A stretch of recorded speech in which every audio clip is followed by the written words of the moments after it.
Ka nke si ke ozu mmadụ na meshin dịka ọ bụzi nkụ ka a na-eke nke a bụ ihe ụzọ ọjọọ na-ebutere anyị n'ala Dioka Nzerem.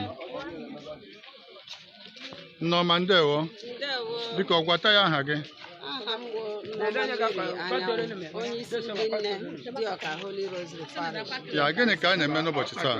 Anyị na-eme n'ụbọchị taa ofu onye n'ime ndị nne m onye ke nwụrụnụ nke echi ebe mọchụarị ebe mgburoko ụmụkabịa pụta n'ụzọ obodo ụzọ ekweghị ọgụga echiri ebe ahụ ke ya na meshin bulata ya na parish anyị.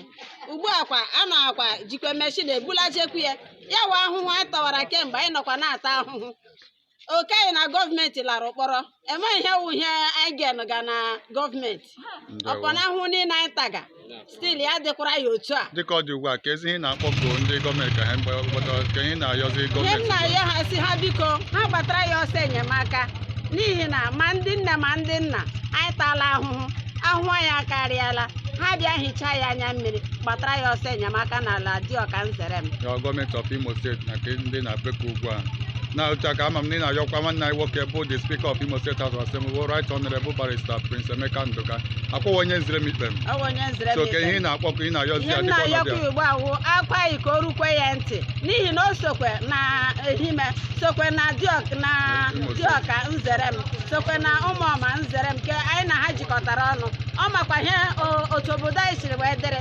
Ugbu a ebe ọ banyere ebe ahụ ya nyere anyị aka ụzọ anyị gara otu ibe anyị siri gaa n'ihi na ahụhụ anyị akarịala ọ makwa na ama ya nyere anyị aka. Ndewo.